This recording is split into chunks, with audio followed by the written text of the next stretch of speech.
Sebelum memulai pembelajaran hari ini, marilah kita berdoa bersama-sama supaya kegiatan pembelajaran pada pagi hari ini berjalan dengan lancar dan bisa bermanfaat.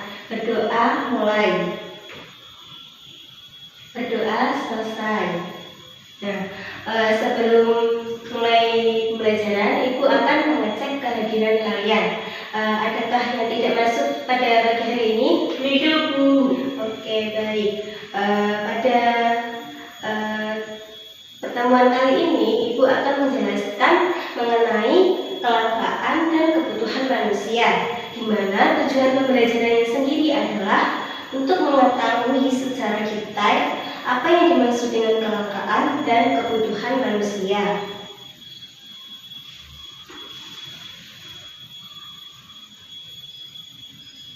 Oke, sebelum lanjut ke materi pembahasan, Ibu mau menunjukkan gambar pada kalian.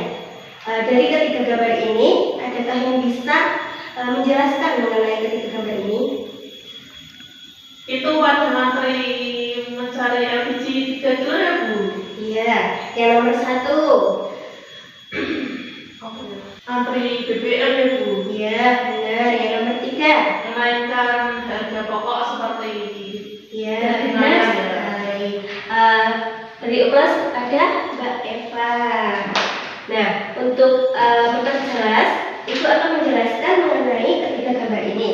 Yang pertama ini adalah gambar mengenai kelangkaan sumber bahan bakar, di mana banyak kendaraan yang mengantri untuk membeli BBM atau bahan bakar untuk sepeda motor mereka. Yang nomor 2 itu ada gambar para ibu-ibu mengantri untuk membeli gas LPG, di mana LPG ini beberapa tahun yang lalu itu mengalami kelangkaan dan hanya didapat dengan harga yang cukup mahal. Yang ketiga ini benar sekali tadi yang Mbak Eva bilang mengenai harga bahan pokok yang naik, di mana dikarenakan suplai ayam dari peternak mengalami penurunan karena hasil ternak mereka mengalami kerugian. Nah, selanjutnya kita akan membahas mengenai pengertian kelangkaan. Kelangkaan sendiri, ada yang tahu mengenai kelangkaan itu apa? apa ya, Bu? Bahan-bahannya apa ya, Bu? Oke, benar, tapi kurang tepat ya Mbak Eva. Untuk kelangkaan sendiri adalah suatu keadaan di mana jumlah barang yang diminta lebih banyak daripada jumlah barang yang ditawarkan, atau kondisi di mana keinginan manusia yang sangat tidak terbatas, tapi alat pemuas kebutuhan manusia itu terbatas. Selanjutnya, ada yang tahu tidak faktor penyebab terjadinya kelangkaan itu apa saja? Tidak tahu, Bu. Baik, Ibu akan menjelaskan mengenai faktor penyebab terjadinya kelangkaan. Itu ada banyak sekali faktor penyebab terjadinya kelangkaan. Beberapa di antaranya, yang pertama itu karena keterbatasan sumber daya alam. Keterbatasan sumber daya alam sendiri di sini, sumber daya alam yang tersedia di dunia, di bumi itu mengalami kelangkaan. Hal ini bisa terjadi karena kerusakan ekosistem atau lainnya. Terus yang kedua, keterbatasan kemampuan manusia, di mana di sini manusia tidak dapat memenuhi kebutuhannya, sehingga mereka merasa barang yang mereka butuhkan itu mengalami kelangkaan.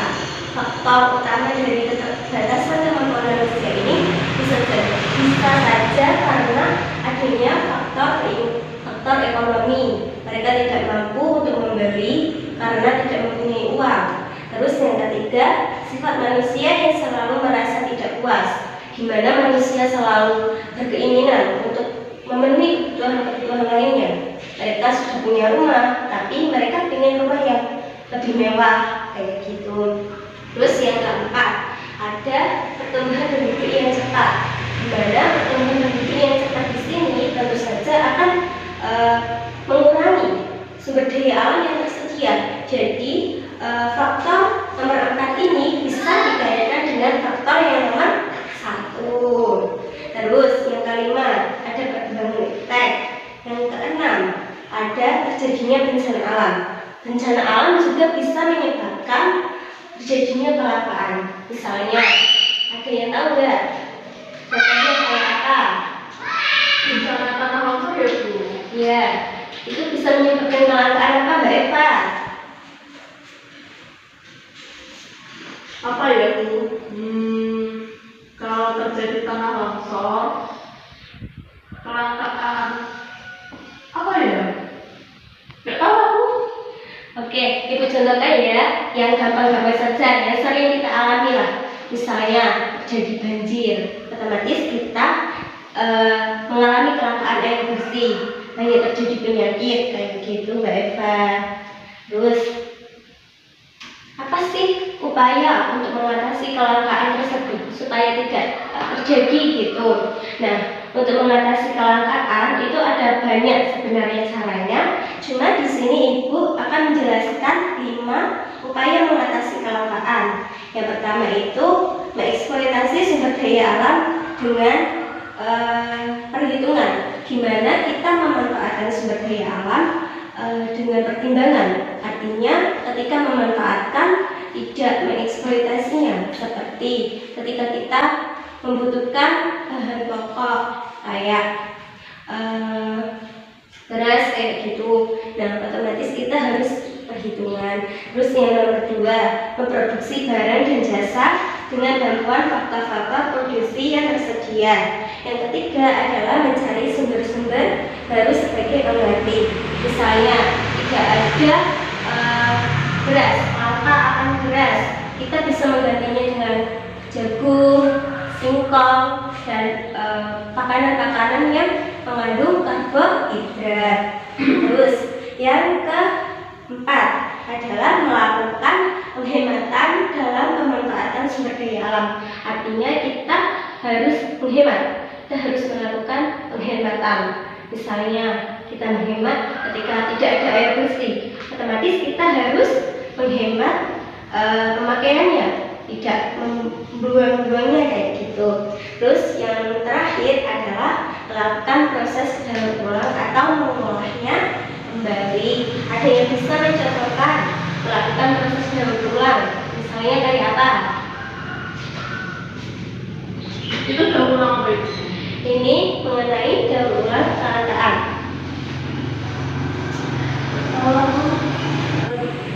Melakukan proses daur ulang di sini, misalnya kita mengolah apa namanya limbah plastik, itu kan kita bisa menjaga atau upaya untuk mengatasi kelangkaan dengan menjaga lingkungan sekitar kayak gitu.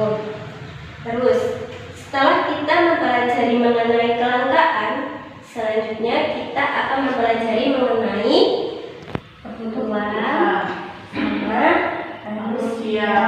Kebutuhan manusia, kebutuhan hidup manusia itu merupakan istilah yang digunakan untuk menggambarkan berbagai macam benda yang diperlukan manusia untuk dapat bertahan hidup. Kebutuhan sendiri itu setiap hal yang timbul secara naluriah yang sangat diperlukan oleh manusia untuk bisa bertahan hidup dan menjalankan berbagai macam aktivitas. Nah, kebutuhan manusia sendiri kan itu tidak terbatas ya. Eva sendiri kan kebutuhannya mesti banyak, kan? Nah, apa sih yang menyebabkan kebutuhan manusia itu tidak terbatas? Di sini ada beberapa faktor yang menyebabkan kebutuhan manusia itu tidak terbatas. Beberapa di antaranya ada adanya pertumbuhan penduduk. Tadi Ibu sudah jelaskan di kelangkaan, materi kelangkaan tadi. Pertambahan penduduk di sini juga mempengaruhi kebutuhan manusia itu tidak terbatas. Gimana? Ketika jumlah penduduk banyak, otomatis kebutuhan yang harus dipenuhi juga banyak. Terus yang kedua ada peningkatan taraf hidup. Yang ketiga ada perkembangan iptek. Dengan teknologi yang semakin maju, dan modern, otomatis kebutuhan manusia itu juga tidak terbatas, tidak ada batasnya, karena dunia digital itu tidak memiliki batasan. Terus yang keempat, ada perkembangan kebudayaan, di mana setiap tahun, setiap zaman selalu mengalami perubahan, baik itu misalnya nih pada saat ini kita mengikuti zaman yang hampir mirip dengan zaman dahulu, dari pakaiannya, dari kebutuhannya dan lainnya. Terus apa sih yang menyebabkan adanya kebutuhan manusia itu? Nah, di sini ada faktor penyebab kebutuhan manusia. Ini yang menjadi kenapa kebutuhan manusia setiap individu itu berbeda. Mulai dari pendidikan, setiap orang itu mesti memiliki pendidikan yang berbeda, dan mereka memiliki jenjang pendidikan juga berbeda. Otomatis kebutuhan mereka juga berbeda. Nah, misalnya contohnya nih, anak SMP, dia tidak perlu laptop, tapi dia perlu HP. Nah, untuk anak kuliah, mereka perlu keduanya. Terus yang kedua, ada status sosial, di mana status sosial ini juga bisa mempengaruhi adanya kebutuhan manusia itu berbeda dengan kebutuhan manusia lainnya. Misalnya seorang pejabat dan seorang petani, otomatis kebutuhan mereka juga berbeda. Terus yang ketiga, ada religi dan kepercayaan. Yang keempat, ada penghasilan. Setiap manusia, setiap orang penghasilannya berbeda-beda, Bu. Nah, otomatis kebutuhan mereka juga berbeda, karena mereka harus menyesuaikan dengan kemampuan mereka. Terus yang kelima, ada kebudayaan, di mana kebudayaan ini juga bisa mempengaruhi kebutuhan manusia, di mana kebudayaan setiap daerah, setiap desa atau negara itu pasti berbeda. Terus yang keenam, ada lingkungan. Lingkungan atau tempat tinggal itu juga mempengaruhi kebutuhan setiap manusia. Terus yang kelima, yang terakhir, ada pekerjaan, di mana pekerjaan di sini juga bisa menentukan kebutuhan yang harus mereka penuhi. Misalnya seorang dokter dan seorang guru, mereka otomatis memiliki kebutuhan yang harus mereka penuhi itu berbeda. Misalnya dokter, mereka perlu apa, Mbak Eva? Apa ya? Dari jenis pekerjaannya aja. Kalau dokter butuh pasien. Ya, benar. Terus kalau guru Butuh muridku. nah itu, jadi mereka butuh untuk menunjang mereka melakukan kegiatan tersebut. Terus selain ada faktor penyebab, di sini juga ada faktor yang mempengaruhi kebutuhan manusia. Yang pertama itu ada keadaan alam. Setiap daerah memiliki kondisi alam yang berbeda. Ada dataran dan ada pegunungan. Nah, otomatis orang yang tinggal di daerah dataran dan daerah pegunungan itu mereka memiliki kebutuhan yang berbeda. Salah satunya dari segi pakaian. Orang pegunungan otomatis mereka akan membutuhkan pakaian yang tebal, makanan yang panas atau hangat. Sedangkan orang yang tinggal di daerah dataran atau daerah pesisir itu membutuhkan pakaian yang tipis atau makanan yang dingin, makanan yang tidak panas kayak gitu. Nah, yang kedua ada agama dan kepercayaan. Yang ketiga ada adat istiadat. Yang kelima ada tingkat pendidikan. Nah, sebenarnya tingkat pendidikan di sini itu sama saja sama di yang faktor penyebab adanya kebutuhan manusia. Selanjutnya, kebutuhan manusia itu sebenarnya sangat banyak banget. Nah, di sini Ibu akan membahas mengenai macam-macam kebutuhan manusia. Itu ada berdasarkan intensitas kebutuhan, ada kebutuhan primer, sekunder, dan tersier. Ada yang bisa jawab mengenai ketiga kebutuhan ini? Eva, coba. Oke, kalau belum tahu, Ibu akan bantu ya. Untuk kebutuhan primer sendiri itu adalah kebutuhan pokok yang harus mereka penuhi, seperti pangan, sandang, dan papan. Kebutuhan sekunder sendiri adalah kebutuhan kedua setelah pemenuhan kebutuhan primer, seperti mereka pengen punya rumah, mereka pengen punya mobil, sepeda motor, kayak gitu. Nah, kebutuhan tersier di sini adalah kebutuhan akan barang-barang mewah. Mereka ingin tas mewah, mereka ingin jam tangan mewah, kayak gitu. Nah, yang kedua ada berdasarkan sifatnya. Di sini ada kebutuhan jasmani dan kebutuhan rohani. Kebutuhan jasmani sendiri adalah kebutuhan yang diperlukan untuk raga, seperti olahraga, dan kebutuhan rohani sendiri adalah kebutuhan yang diperlukan oleh jiwa, seperti ibadah. Nah, yang ketiga ada berdasarkan waktunya, yaitu ada sekarang, ada yang akan datang, dan yang tak terduga. Dan kebutuhan sekarang sendiri adalah kebutuhan yang harus benar-benar dipenuhi pada saat ini.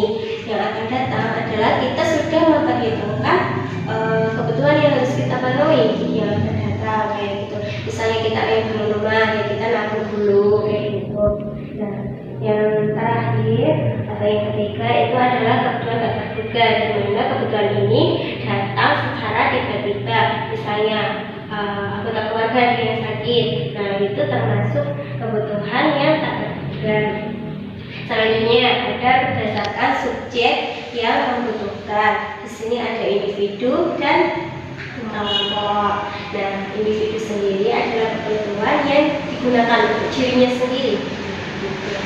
Dan yang kelompok adalah kebutuhan yang digunakan untuk komunitas atau beberapa orang. Terus yang terakhir ada berdasarkan wujud.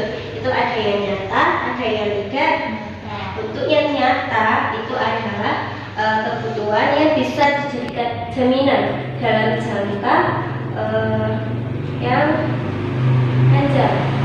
Misalnya itu rumah itu bisa diraba, bisa dihitungkan. Nah, yang kedua ada yang tidak nyata, itu yang tidak bisa diraba, tidak bisa dilihat, dan tidak bisa memiliki. Setelah Ibu menjelaskan mengenai materi tadi, Ibu ingin memberikan tugas kepada kalian dengan tujuan untuk mengasah kemampuan kalian atau daya ingat kalian mengenai materi yang sudah Ibu sampaikan tadi. Nah, tugasnya di sini adalah kalian harus membuat poster mengenai contoh kelangkaan. Misalnya kelangkaan air, itu karena banjir dan lainnya. Nah, isi posternya sendiri bisa terdiri dari gambar, faktor penyebab terjadinya kelangkaan seperti apa, upaya mengatasinya. Nah, untuk ukuran fonnya bebas terserah kalian dan disesuaikan dengan kemampuan kalian. Untuk judul itu harus dicetak tebal. Yang ketiga itu menggunakan ukuran kertas A4 ketika akan dicetak. Untuk jenis kertasnya sendiri bebas. Yang keempat itu diberi identitas kalian. Yang kelima, poster itu dikumpulkan pada pertemuan yang akan datang sebagai tugas pengganti pada pertemuan hari ini.